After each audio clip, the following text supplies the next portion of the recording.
I was involved in This Hour Has 7 Days in the first season, 1964 to 1965.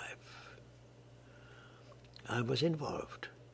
Little did I know that 20 years later, in 1986, I was to publish a book on the subject called Inside 7 Days. And I had to make it clear when I published that book that I was involved, but I was not a part of it. I was not involved in the editorial aspects. I was not involved in the content.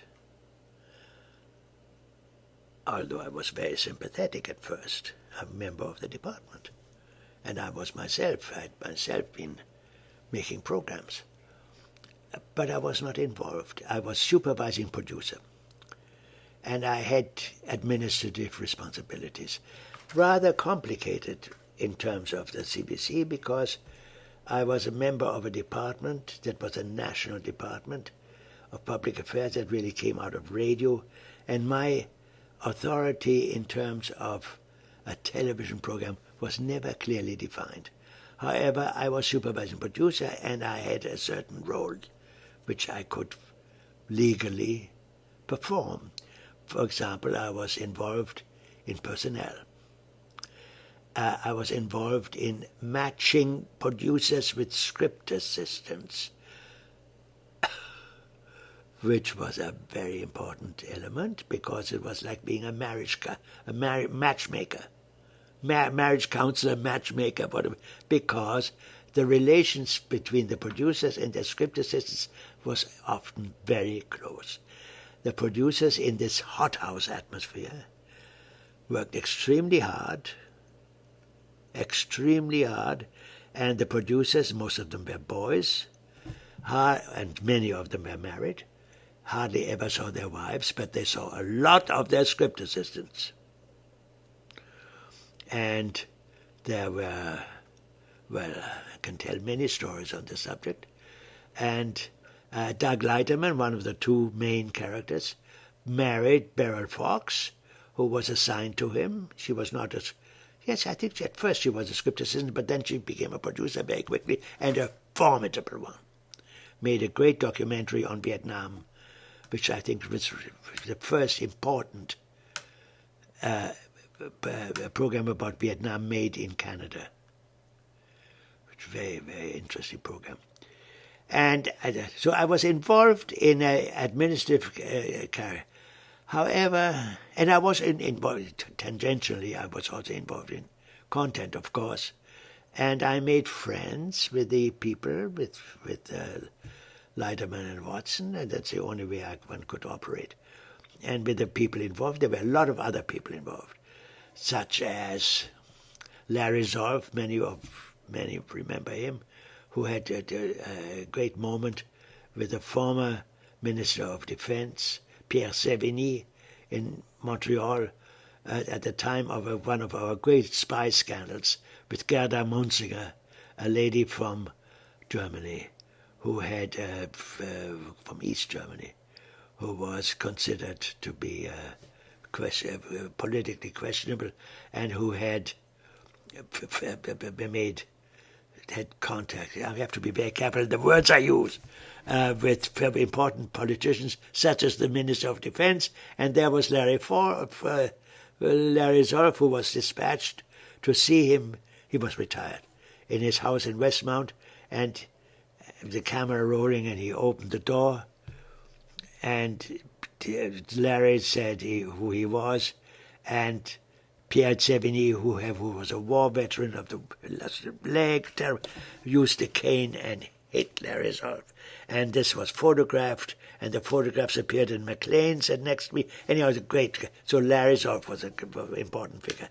And then there were all kinds of other important people with whom I had dealings in my first year. However, there was something in that about the whole atmosphere and the way my friend Reeves Haggan, and I saw a lot of him, we lived near each other, and I saw a lot of him. I was very critical of the way he was always siding on the side of the producers, those two guys, Leiderman and Watson, and was not really conducting the necessary diplomacy, building the bridges with the brass, which he could have done. He had the intelligence and the diplomatic gifts. He could have done. However, he had such contempt for them. And he made it not for the president, but for Bud Walker, to whom the president had delegated this. He had such contempt for Bud Walker and made it clear that he thought he was despicable. And to him, to Reeves Haggan, the fight with management was not so much a fight on principle, freedom of speech, that producers should have the freedom to say what they had to say about the world. To Reeves, it was always a question of competence. He considered the management of the CBC incompetent. And he had had some experience in industry, he knew something about it, and he just thought it was so incompetent, it had to be displaced. There had to be a purge, there had to be an explosion to get rid of these people. Not the president. He never plotted against the president. But the whole Reeves and his friends in Ottawa and elsewhere, and he had many friends around Pearson. He moved in social circles in Toronto. There were contacts with him, and he made it very clear that he just despised CBC management.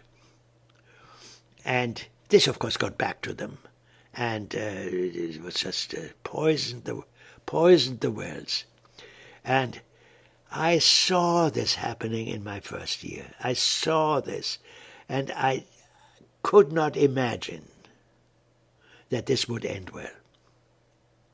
That it could not succeed. And I was, of course, right. And I was also very lucky, because I managed to negotiate myself. It was not very hard to get myself removed. I left that position of what did I say, supervising producer. I got myself a position of producer of Take 30, which was an afternoon program, which I produced from 1965 for 2 or 3 years, and then made 2 or 3 films, and I had a very happy time as a producer, as a normal producer, without any particular authority. And as I watched from the outside, as in the second season of 7 Days, 1966, 65, 66, as this program moved towards what I considered the inevitable explosion.